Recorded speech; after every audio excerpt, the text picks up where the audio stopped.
Okay, so let's take a look at doing one of these problems out where we compare both the binomial and the approximation of the normal distribution for a given setting. So in this problem, surveying 3,000 people, asking them whether or not they agree with the statement that the Mets will win the World Series this year. 73% of the Americans agreed. Yay! What's the probability that if another 3,000 people were surveyed, at least 2,200 of them would agree with this statement? So just quick review, let's go through the binomial setting and make sure that this in fact does work as a binomial random variable. People could agree or disagree, so there's only two outcomes. There's a set number of observations, we're dealing with only 3,000 people. We are looking at a probability of success that doesn't change, it's 0.73 based on our survey. And then we have independent responses. Again, we have to assume that we don't come across a horde of Met fans or a family of Met fans where the responses wouldn't be independent. So we are going to go ahead and say that the binomial setting is here, and we want to generate a probability, and that is the probability of x being greater than or equal to 2,200, that at least 2,200 of them would agree with the statement. And because this is a greater than or equal to, we know that we have to do a subtraction. That would be 1 minus binom CDF. So if I subtract everything up to 2199, that should leave me with 2,200 or greater. So n is 3,000, p is 73, and then I'm going to go 2199 on my x value to make sure that I get the right value. When I do this, the binom CDF that I get is 0.6510, and the complement of that would be 0.349. So the probability under the binomial setting for the random variable x that you would get 2,200 or more, or at least 2,200 people agreeing with the statement, would be 0.349. So that's how we would do the problem, and again, the calculator makes it easy enough to do that. On the next page, we're going to go ahead and do the approximation using the normal model and see how close we get to the 0.349 we got on this page. Before going to the next page and doing the rest of this problem, if you can click on this, I don't know if it's hyperlinkable or if you want to just plug it in your browser. It's a very interesting stat song about the binomial distribution that some students in high school did. You might want to check it out, maybe for a little comic relief. I appreciated it, but it could have been the Percocet. Not really sure. All right, so moving on to the approximately normal distribution for the random variable. So again, we know binomial random variable, n is 3,000, p is 0.73. That's what we were working with on the other page. We want to treat this as a normally distributed random variable now instead, so we're going to have to do some calculations of some values. So to do so, we need a mu sub x, and we need a sigma sub x. And mu sub x we know is just np. So mu sub x is going to be 3,000 times 0.73, which is 2190. That's our expected value for the given situation. And sigma is going to be the square root of np times 1 minus p. And sigma should be approximately 24.3167. So in doing this problem, I'm going to say that the binomial distribution is approximated by the normal distribution centered at 2190, standard deviation 24.3167. So this is my mu, and this is my sigma.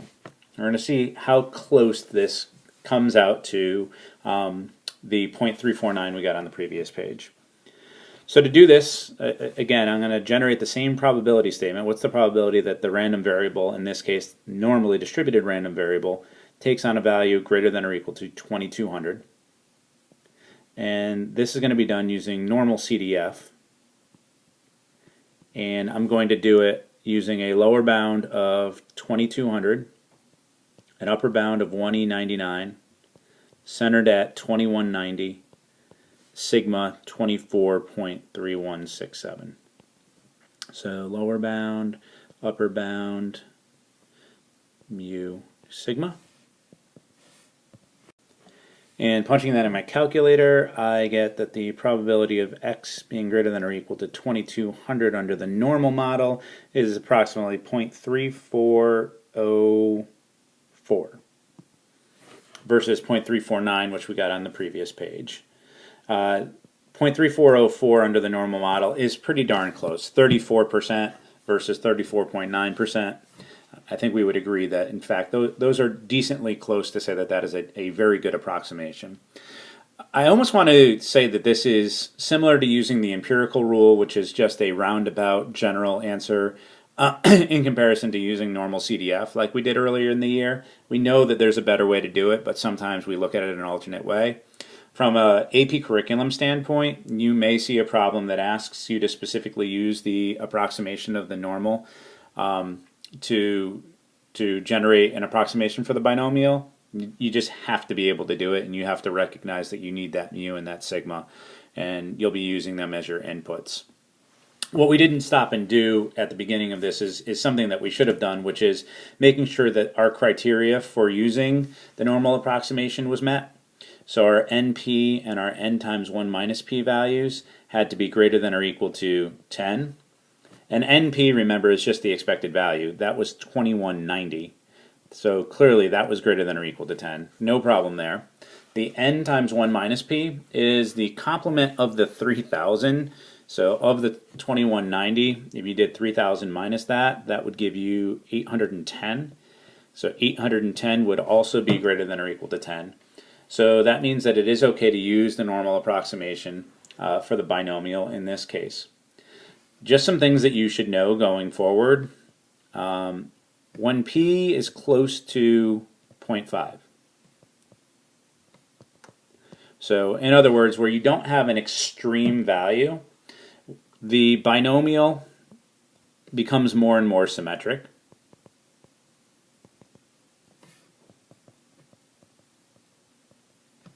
And in terms of, how that helps us, one of the key pieces to being a normal distribution is being a symmetric distribution.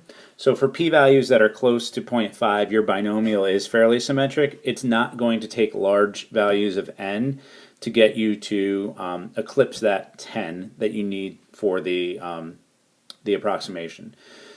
Oftentimes what we'll do is we'll assume a p-value close to 0.5 if we don't know, and we call this the p-star value.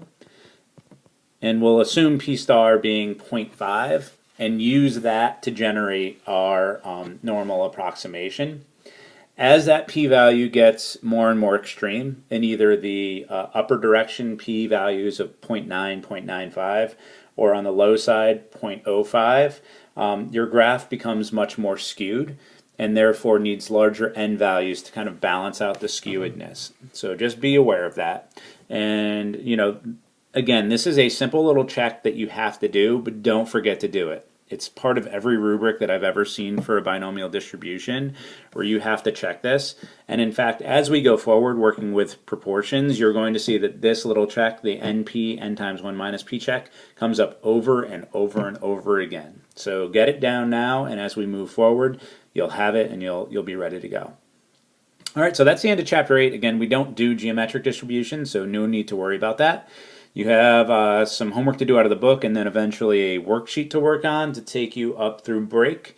Again, my apologies on not having the notes packets printed for you guys, but it wasn't an insane amount of notes, so I know you can handle it. I'll be talking to you guys later. Take it easy. Bye.